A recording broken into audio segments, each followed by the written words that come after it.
In class. Today we all will study one of the greatest and most popular poems written by unarguably the best nature poet of his time. Yes, you're right. He is William Wordsworth. His other great works are Solitary Reaper, Lucy, but my favorite is Prelude. Quite unfortunately, Prelude was published after his death. So, let's start with the Daffodils. Let's start with the chapter, Daffodils. William Wordsworth starts with his past. In his first stanza, he said, I wandered, lonely as a cloud that floats on high over vales and hills. Vales, that means valleys, hills. So, poet has compared his state with the movement, with the free movement of a cloud. It's his past life when he was in his youthful stage. When all at once I saw a crowd, a host of golden daffodils, beautiful flower, beside the lake, beneath the trees, fluttering and dancing in the breeze. So he found the nature at its best. And he found the beautiful daffodils, the flowers, they are fluttering their heads, dancing in the breeze. So, fluttering is onomatopoeia. It's a figure of speech which tells us about the sounds of words. Coming to the next stanza, the poet says, continuous as the stars that shine, the number of flowers, they are so many that their number is compared with the innumerable stars and twinkle on the Milky Way. They stressed in never-ending line along the margin of a bay.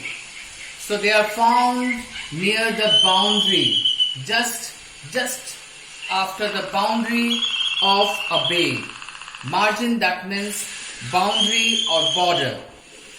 And bay, the place where the sea water juts in, it curves in. They are tossing their heads in a sprightly dance. They are presenting their energetic dance. They are enjoying, they are dancing in the swift breeze. So nature at its best, when in the spring season, when the nature at its best, you will find little noisy atmosphere, noise of birds and all is coming into the environment. So it presents an energetic dance. The waves beside them also dance. So the waves beside the host of daffodils, they also are found dancing, but they outdid the sparkling western glee. They here is referred to the host of daffodils. Their dancing outdid the performance of the dancing of the waves. So the dancing of the daffodils, are looking far more beautiful, attractive, than the dancing of the waves. A poet could not but be gay in such a jocund company. One can't help but be happy in such an atmosphere. Even a sad person turns cheerful in such an atmosphere, such an electrifying atmosphere. I gazed and gazed, but little thought what wealth the show to me had brought. So here the poet does nothing. He only enjoys. Daffodils, the last stanza. Remember, Daffodils has 3 stanzas of 6 lines each, and the rhyming scheme is AB, AB and CC. It's a musical eloquence, and each stanza ends with a rhyming couplet, as I told you. So the last stanza. For oft when on my couch I lie, that means the poet lies.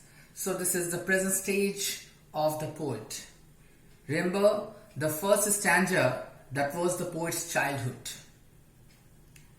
Presently, in the last stanza, the poet in his final phase of his life, enjoying his life, sitting in a settee, in a couch, and pensively he is contemplating. He is in a contemplative mood.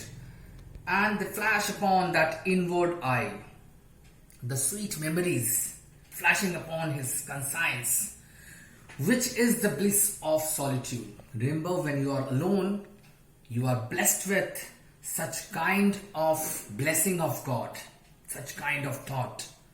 And then my heart with pleasure fills and dances with the daffodils.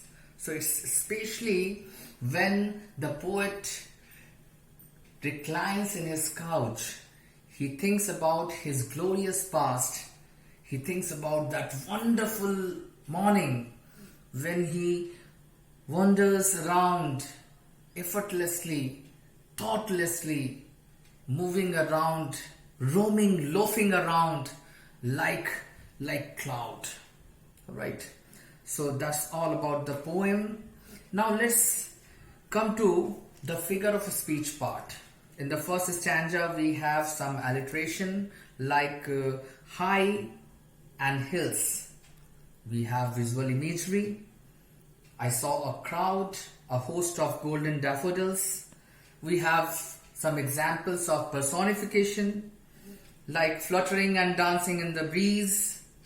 Right, in the next stanza, tossing their heads in a sprightly dance.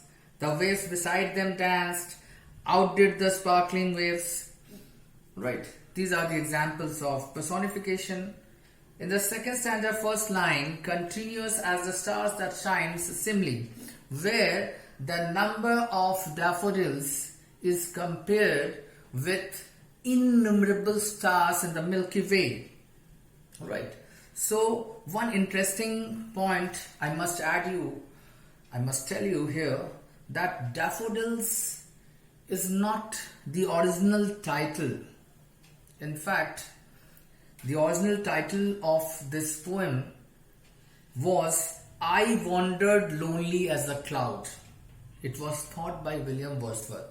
But after his death, just some people, some scholars, they think that I Wandered Lonely as a Cloud will not be apt or a suitable title of this poem. So it was decided later, pretty later after his death, that the title of this poem should be Daffodils. Right. Most importantly, the poem starts in pessimism. Remember, in the first line, author's loneliness is mentioned.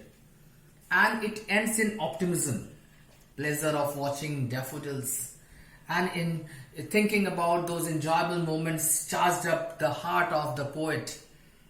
So these are some of the important points.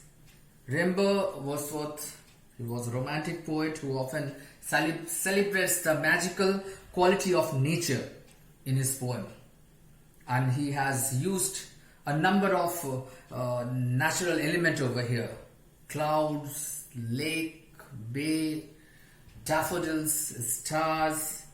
Right, that's all. Thank you very much. Bye.